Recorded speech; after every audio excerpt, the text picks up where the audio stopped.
La vida cristiana normal por Watchman Nee.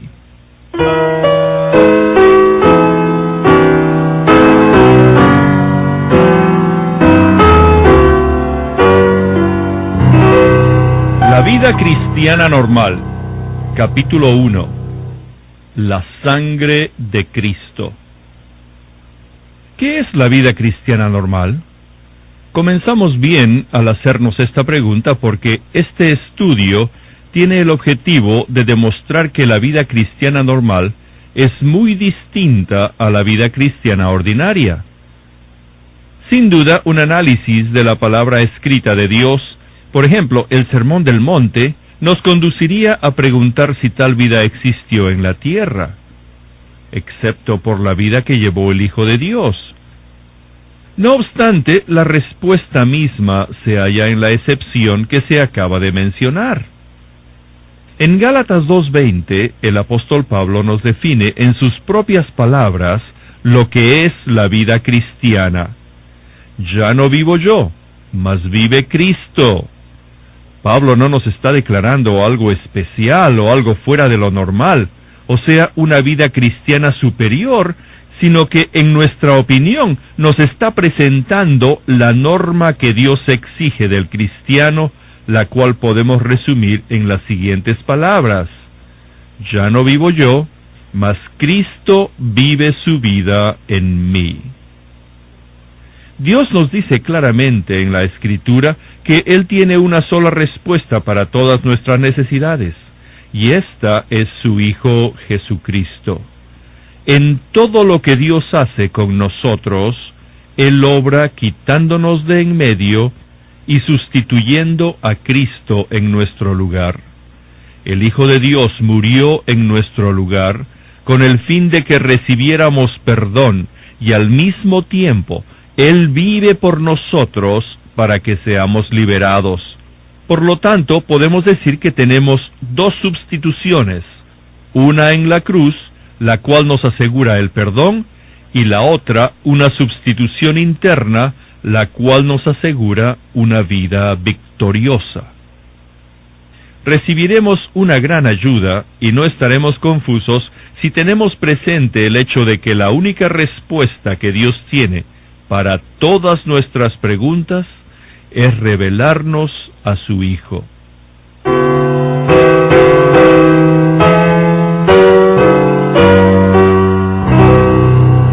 Un doble problema: los pecados y el pecado.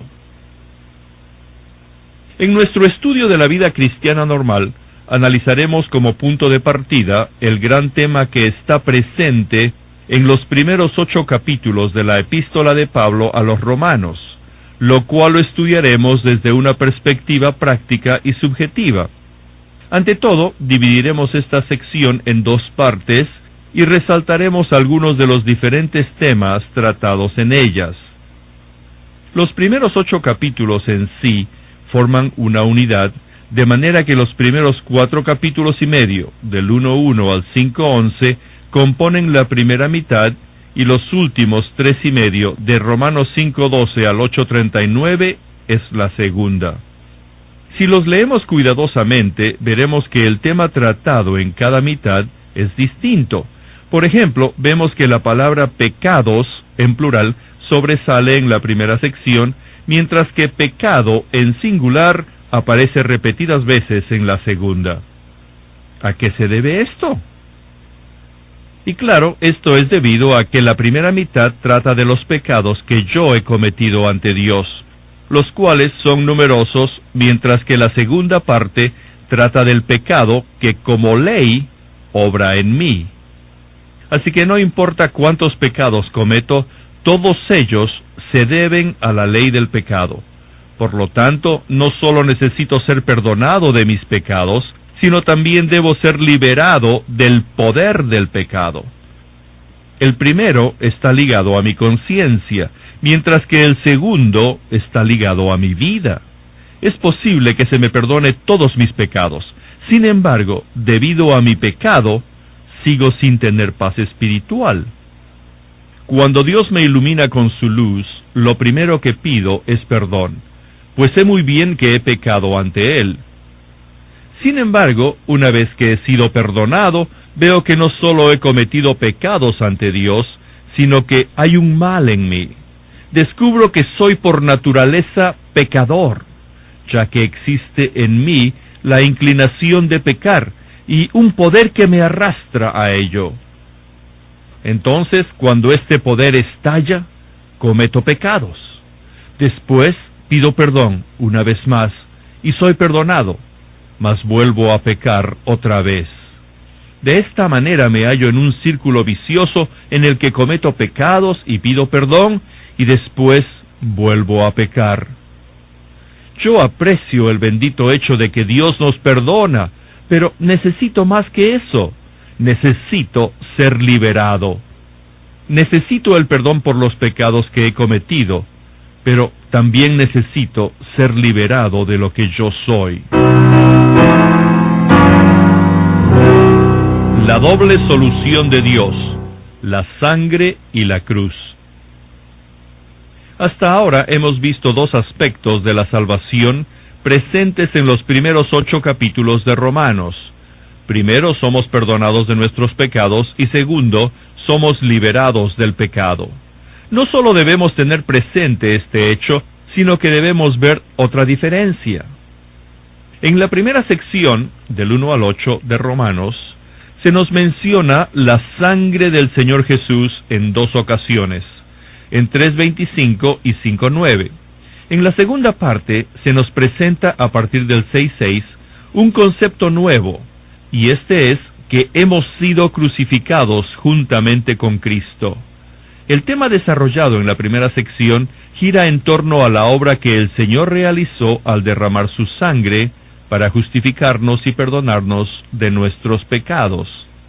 Sin embargo, esta expresión no aparece en la segunda sección, ya que el tema cambia y ahora gira en torno a la obra que Él llevó a cabo en la cruz, es decir, a nuestra unión con Cristo en su muerte, su sepultura y su resurrección. Esta distinción es sumamente importante. Veremos que la sangre está ligada con lo que hemos hecho, mientras que la cruz con lo que somos. Mientras que la sangre quita nuestros pecados, la cruz toca la raíz del pecado. Desarrollaremos este último aspecto en los siguientes capítulos.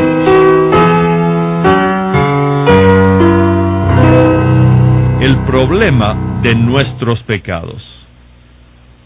Comencemos entonces con la sangre preciosa del Señor Jesucristo y el valor que ella tiene al quitar nuestros pecados y al justificarnos delante de Dios. Los siguientes versículos desarrollan este aspecto. Romanos 3:23 dice, todos han pecado.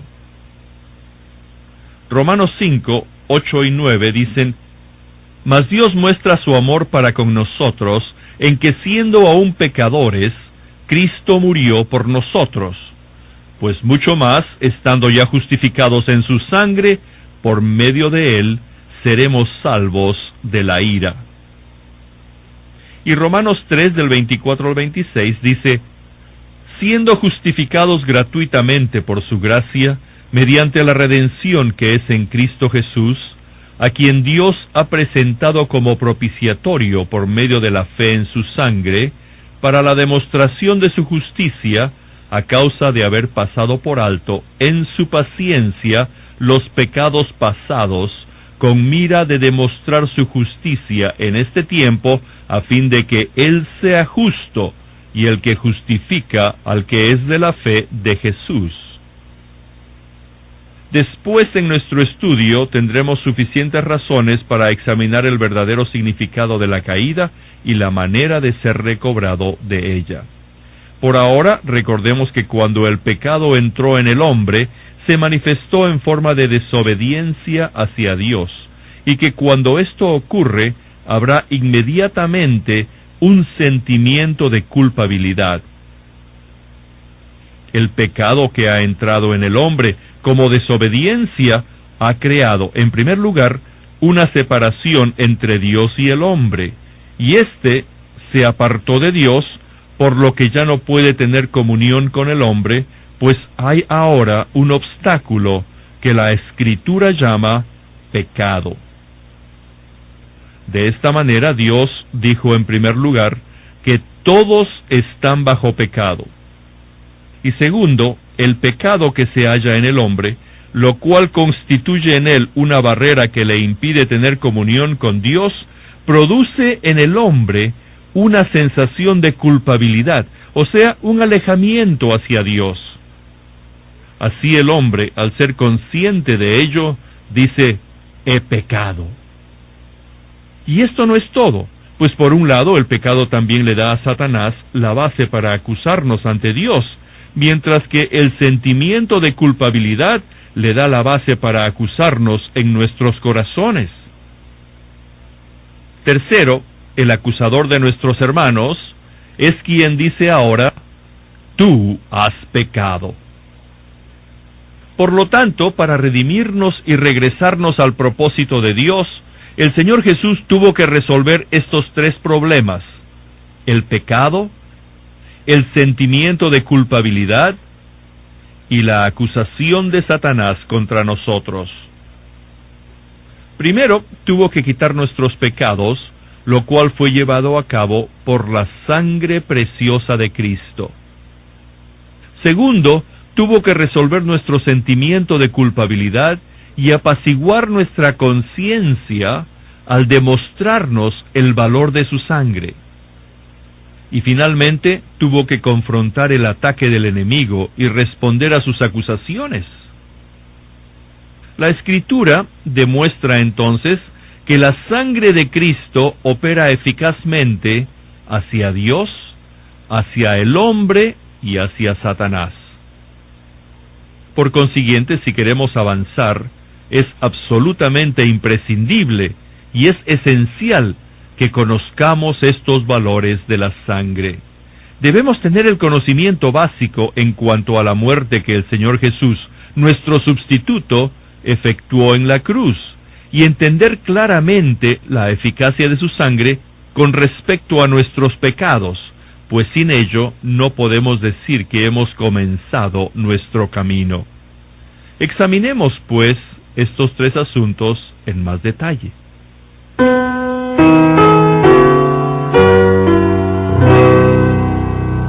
La sangre es principalmente para Dios. La sangre es para expiación y tiene que ver con nuestra situación delante de Dios. Necesitamos el perdón por los pecados que hemos cometido, no sea que caigamos en el juicio, y somos perdonados no porque Dios haya ignorado lo que hemos hecho, sino porque Él ve la sangre. Por consiguiente, la sangre es principalmente para Dios y no para nosotros. Así que, si quiero conocer el valor de la sangre, tengo que aceptar la valorización que Dios le da, ya que si yo no sé el valor que Dios atribuye a la sangre, nunca conoceré su verdadero valor para mí. Solamente cuando mediante el Espíritu Santo me muestra el valor que Dios pone a la sangre de Cristo, llego a apreciarla y a saber cuán preciosa me es la sangre. Pero su primera función es satisfacer a Dios. En todo el Antiguo y el Nuevo Testamentos, la palabra sangre está ligada con la idea de la expiación, y creo que más de 100 veces y a través de toda la Biblia, la sangre es para Dios. En el calendario del Antiguo Testamento había un día que tenía mucho que ver con nuestros pecados, y ese día era el día de la expiación. Nada explica tan claramente el asunto del pecado como la descripción de ese día. En Levítico 16 vemos que en ese día la sangre tomada de la expiación era llevada al lugar santísimo y era rociada ante el Señor 7 veces. Debemos entender esto claramente. En ese día, el sacrificio de la expiación era ofrecido públicamente en el atrio del tabernáculo, y todo lo que había allí estaba a la vista de la multitud, Sin embargo, el Señor ordenó que nadie podía entrar en el tabernáculo excepto el sumo sacerdote, quien llevaba la sangre al lugar santísimo y lo rociaba allí para hacer expiación ante el Señor. ¿Por qué? Debido a que el sumo sacerdote representaba al Señor Jesús en su obra redentora, y en tipología Él era quien realizaba la obra. Él era el único que podía acercarse al lugar santísimo y entrar en él. Además, después de entrar, no hacía nada más que una cosa, a saber, presentar la sangre a Dios, como algo que él había aceptado y algo en donde podría encontrar satisfacción. Este acto era llevado a cabo entre el sumo sacerdote y Dios en el santuario, fuera de la vista de los beneficiarios. El Señor lo quiso así. Por consiguiente, la sangre no es en primer lugar para nosotros, sino para Él. Y aún antes que esto, hay otro ejemplo en Éxodo 12, que describe la sangre del Cordero de la Pascua que fue derramada en Egipto para redimir a Israel. Una vez más, creo que este pasaje es uno de los mejores ejemplos del Antiguo Testamento que tipifica nuestra redención.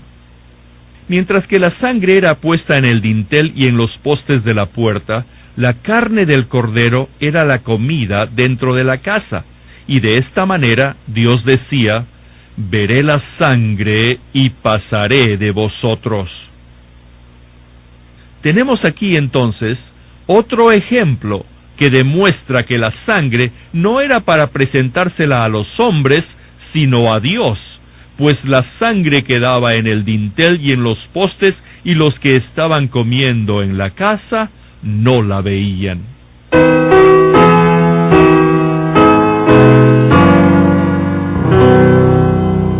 Dios está satisfecho.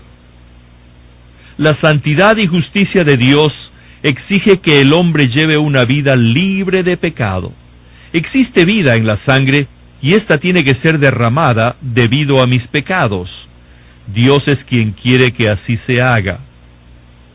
Dios exige que se presente la sangre con el propósito de satisfacer su justicia, ya que Él mismo dice: cuando yo vea la sangre, pasaré de vosotros. Por consiguiente, la sangre de Cristo satisface completamente a Dios. Ahora, me gustaría decirles unas palabras a mis hermanos que son menores en el Señor, pues es aquí donde frecuentemente tenemos dificultades. Cuando éramos incrédulos, tal vez nuestra conciencia nunca nos inquietó hasta que la palabra de Dios comenzó a obrar en nosotros. Anteriormente, nuestra conciencia estaba muerta, y los que tienen la conciencia muerta, de nada les sirven a Dios. Pero después, cuando creímos, es posible que nuestra conciencia avivada puede haberse hecho extremadamente sensitiva, y esto nos puede crear un verdadero problema. La sensación del pecado y de culpabilidad llega a ser tan intensa y tan terrible que casi nos paraliza y nos impide ver la verdadera eficacia de la sangre. Al parecer, nuestros pecados son tan reales, y debido a que cierto pecado en particular nos enreda tantas veces, que llegamos a la conclusión de que nuestros pecados cobran más importancia que la sangre de Cristo. Ahora, todo nuestro problema está en que intentamos valorar y estimar lo que la sangre significa para nosotros según nuestro sentir. Y no podemos hacer esto, ya que no funciona de esa manera. La sangre es primero para que Dios la vea, y luego nosotros tenemos que aceptar el valor que Dios le atribuye. Si hacemos esto, encontraremos nuestra salvación. De lo contrario, si intentamos valorarla según nuestro estado de ánimo, nada conseguiremos y permaneceremos en la oscuridad. Todo depende de la fe en la palabra de Dios. Tenemos que creer que según Dios, la sangre es preciosa porque Él lo ha dicho. Si Dios puede aceptar la sangre como pago por nuestros pecados y como precio de nuestra redención, entonces podemos estar tranquilos que la deuda ha sido pagada. Si Dios está satisfecho con la sangre, eso quiere decir que la sangre es, sin duda, aceptable. Por lo tanto, valoramos la sangre únicamente conforme a la valoración que Dios le pone, ni más ni menos. Es decir, no puede ser más, por supuesto, pero tampoco debe ser menos. Recordemos que Él es santo y Él es justo, y que un Dios santo y justo tiene el derecho de decir que la sangre es aceptable y que le satisface por completo.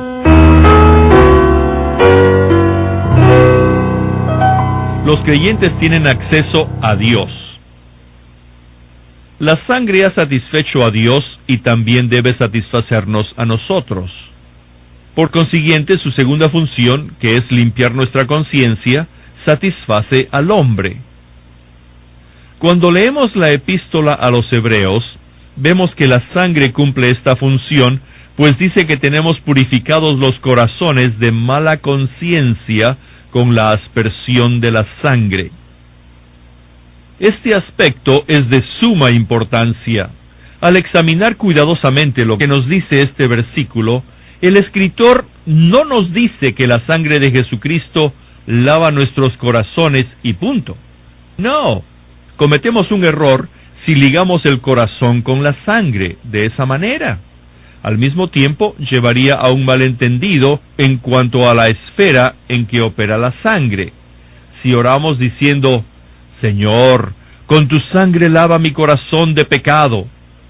El corazón, dice Dios, es engañoso. Y Él tiene que hacer algo mucho más fundamental que simplemente limpiarlo. Él nos tiene que dar un corazón nuevo. No lavamos ni planchamos ropa que vamos a tirar. Como veremos enseguida, la carne es demasiado mala para ser limpiada. Por eso debe ser crucificada. Es por eso que la obra que Dios efectúa en nosotros es algo totalmente nuevo. Y dice, os daré corazón nuevo y pondré espíritu nuevo dentro de vosotros. Sin duda, no veo que se afirme que la sangre limpia nuestros corazones. La obra que la sangre realiza no opera de esa manera subjetiva, sino que es completamente objetiva, o sea, es delante de Dios. Es cierto que el lavamiento que la sangre efectúa aquí en Hebreos 10 tiene que ver con el corazón, pero en relación a nuestra conciencia. Entonces, ¿qué significado tiene la frase, purificados los corazones de mala conciencia con la aspersión de la sangre? Quiere decir que había algo entre yo y Dios, y debido a ello tenía mala conciencia, siempre que deseaba acercarme a Él. Me recordaba constantemente la barrera que había entre yo y Él. Pero ahora, por medio de la obra de la sangre preciosa, algo nuevo se ha llevado a cabo delante de Dios, que ha eliminado esa barrera, y Dios me lo ha dado a conocer por medio de su palabra. Cuando he creído y aceptado ese hecho, inmediatamente mi conciencia quedó limpia y mi sentimiento de culpabilidad desapareció.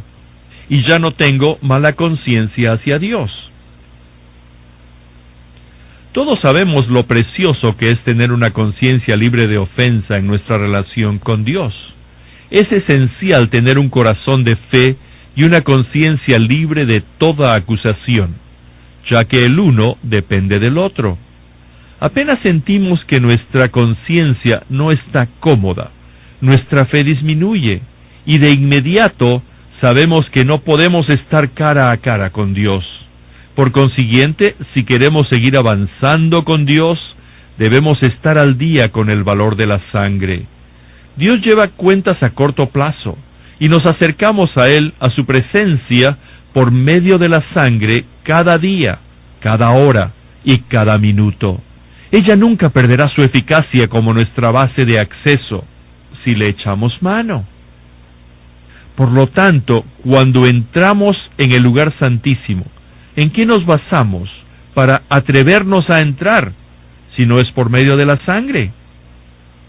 Pero quiero preguntarme a mí mismo, ¿busco llegar verdaderamente a la presencia de Dios por medio de la sangre o por algo más? ¿Qué quiero decir por medio de la sangre? Simplemente quiero decir que reconozco mis pecados, confieso que necesito la purificación y expiación y que vengo a la presencia de Dios basándome en la obra que el Señor Jesús realizó y terminó.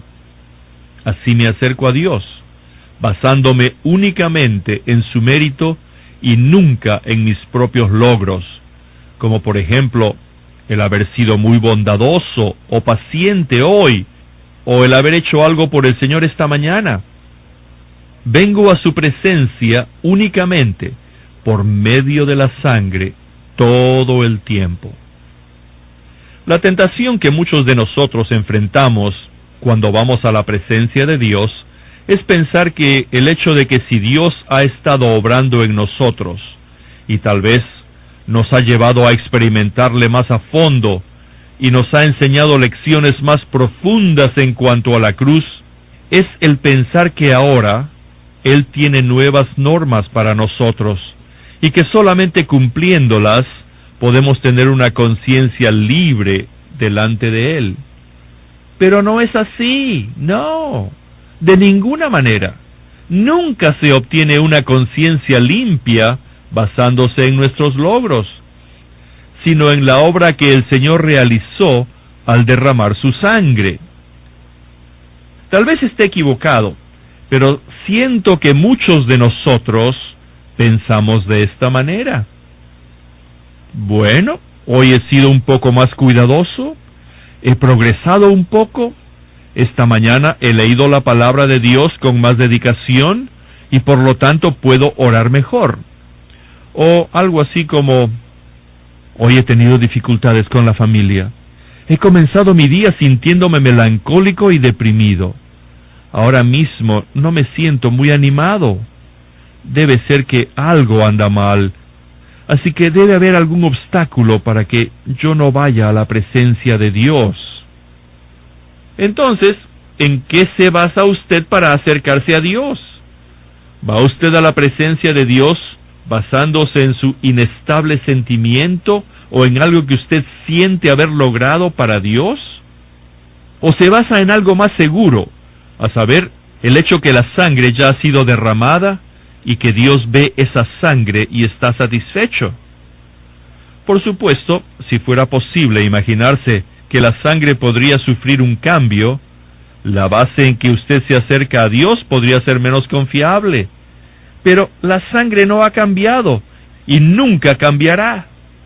Por lo tanto, su acercamiento a Dios es siempre con confianza, y usted tiene esta confianza por medio de la sangre, y nunca por medio de sus propios logros.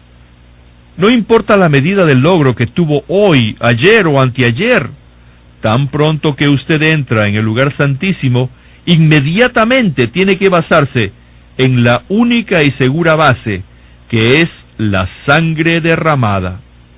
No importa si ha tenido un buen día o un mal día, o si ha pecado voluntariamente o no.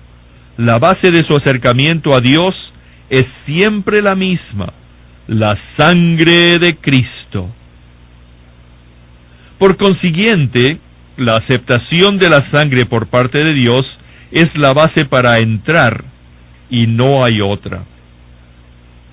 Así como existen muchas facetas en nuestra experiencia cristiana, hay dos fases en cuanto al acceso que tenemos a Dios. Una es inicial y la otra progresiva. La primera se halla en Efesios 2 y la segunda en Hebreos 10. Al principio, nuestro estado ante Dios estaba asegurada por la sangre, ya que fuimos hechos cercanos por la sangre de Cristo.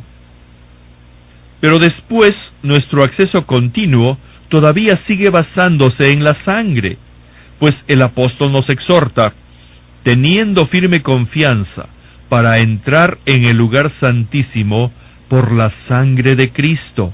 Acerquémonos. Al comienzo fui acercado a Él por la sangre, y para continuar en esta nueva relación, sigo viniendo a Él por medio de la sangre todo el tiempo. No se trata de que haya sido salvo partiendo de una base y que ahora mantengo mi comunión basándome en otra. Tal vez me diga, es muy sencillo eso, es el abecedario del Evangelio. Claro que sí, pero el problema es que muchos de nosotros nos hemos olvidado del ABC. Pensamos que una vez que hemos progresado, ya podemos prescindir de ello. Sin embargo, nunca debemos hacer eso. Mi acceso inicial a Dios es por la sangre, y es lo mismo cada vez que voy ante Él. Por lo tanto, hasta el fin, la base será siempre y únicamente la sangre preciosa. Esto no quiere decir en absoluto que llevemos una vida libertina, ya que poco después estudiaremos otro aspecto de la muerte de Cristo que nos demostrará todo lo contrario.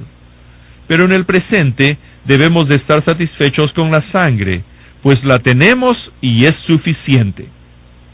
Es posible que seamos débiles, pero el enfocarnos en nuestra debilidad nunca nos hará fuertes, ni tampoco si nos sentimos mal o hacemos penitencia, tampoco nos ayudará a ser más santos. No hay ayuda en eso. Así que tengamos confianza al acercarnos por la sangre.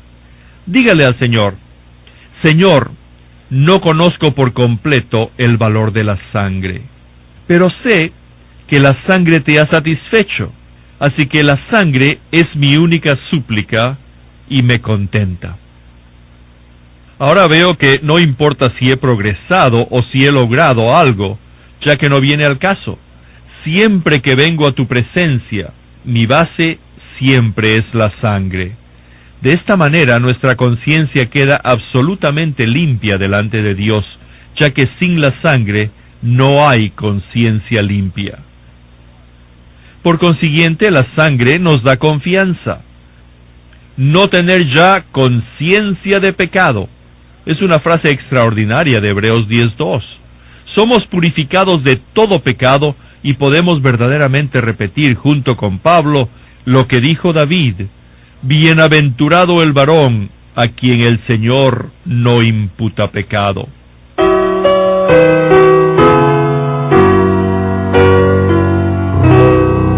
Vencer al acusador. Partiendo del punto que hemos estado hablando, podemos ahora enfrentarnos con el enemigo, puesto que hay otro aspecto de la sangre que se aplica hacia Satanás, ya que la función más estratégica que Satanás cumple es la de acusador de los hermanos. Y por ello, nuestro Señor, en su ministerio especial y en calidad de sumo sacerdote, se enfrenta con él por su propia sangre.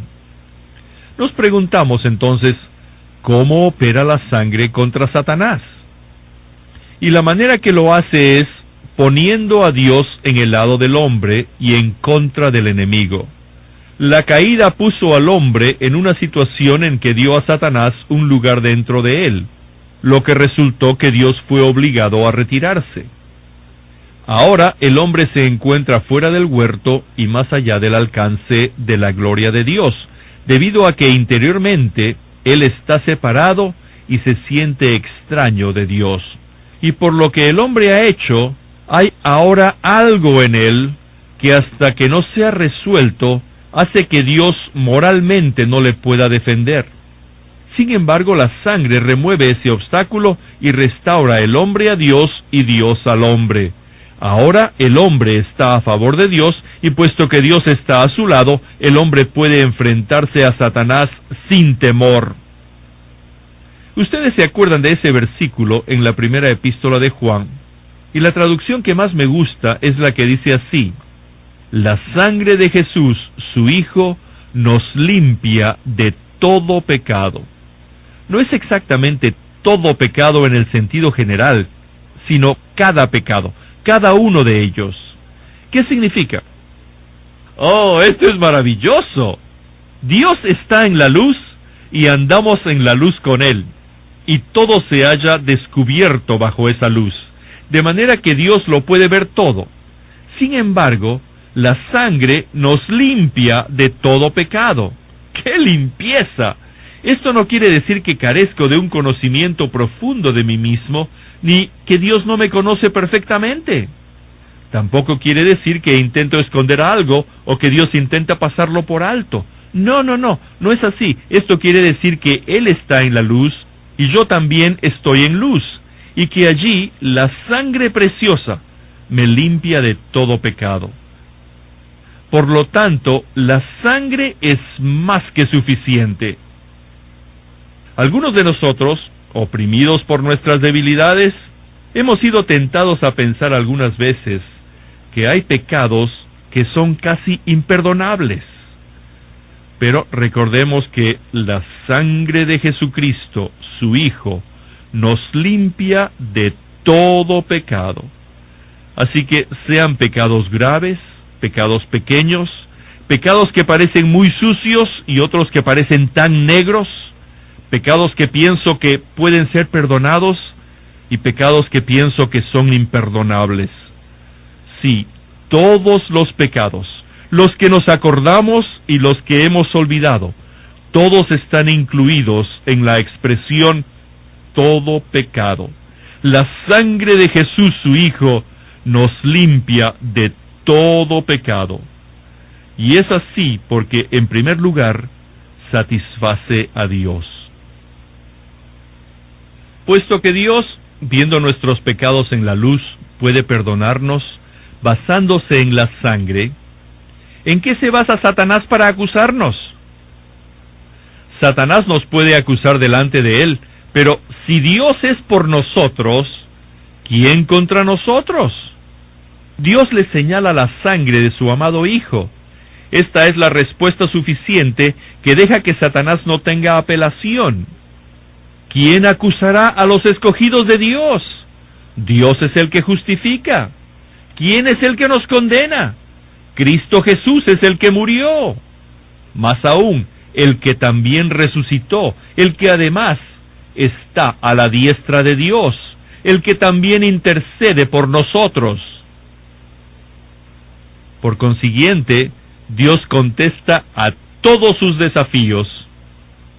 Una vez más, debemos reconocer la suficiencia absoluta de la sangre preciosa. Hebreos 9, 11 y 12 dice: habiéndose presentado Cristo, sumo sacerdote, por su propia sangre, entró una vez para siempre en el lugar santísimo, obteniendo así eterna redención. Él fue redentor una sola vez, pero ha sido sumo sacerdote y abogado por más de 2000 años. Y ahora se halla en la presencia de Dios, y es la propiciación por nuestros pecados. Miren la frase en Hebreos 9:14, que dice: cuánto más la sangre de Cristo purificará nuestra conciencia. Esta frase hace hincapié a la suficiencia de su ministerio, y a Dios es suficiente. Entonces, ¿cuál debe ser nuestra actitud hacia Satanás? Esto es importante porque él nos acusa no solamente delante de Dios, sino también en nuestra conciencia. Nos dice: has pecado y sigues pecando. Eres débil, y Dios ya no tiene nada que ver contigo. Este es su argumento. Así somos tentados a la introspección, y en un acto de autodefensa buscamos en nuestro sentir o en nuestro comportamiento cierta base en la cual creer que Satanás está equivocado. Tarde o temprano somos tentados a admitir nuestra incapacidad, y yendo al otro extremo, caemos en la depresión o en la desesperación.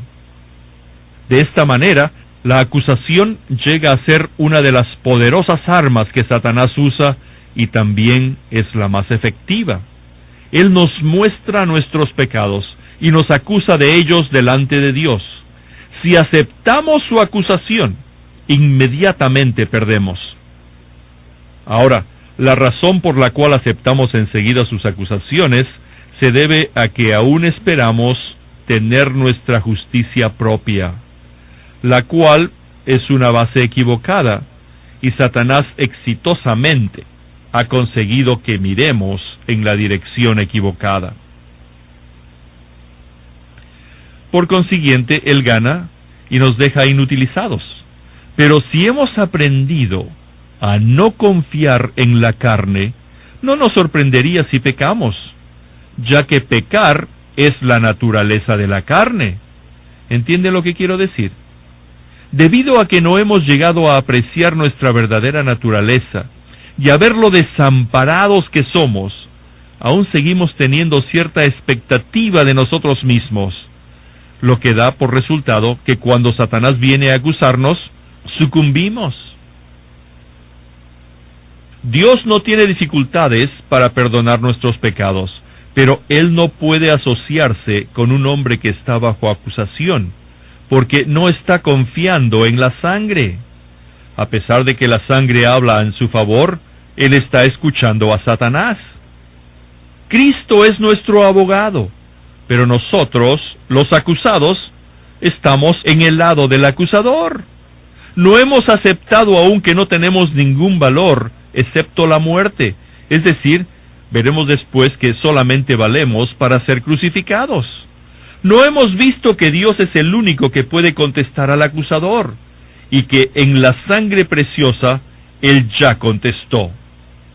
Hallamos nuestra salvación al tener la mirada fija en el Señor Jesús, y al ver que la sangre del Cordero ha resuelto y ha contestado la acusación creada por nuestros pecados. Esta es la fundación firme en la cual nos encontramos. Nunca debemos intentar contestar a Satanás con nuestra buena conducta, sino que siempre debemos tomar la sangre. Sí, somos pecaminosos, pero alabado sea Dios, que la sangre nos limpia de todo pecado. Dios ve la sangre por la cual su Hijo ha contestado la acusación, y Satanás ya no tiene más en qué basar su ataque. Solo nuestra fe en la sangre preciosa y el hecho de que rehusamos movernos de allí puede callar sus acusaciones y hacerle huir. Y así será hasta el final. ¡Oh, qué emancipación tendríamos si viéramos más del valor que Dios ve en la sangre preciosa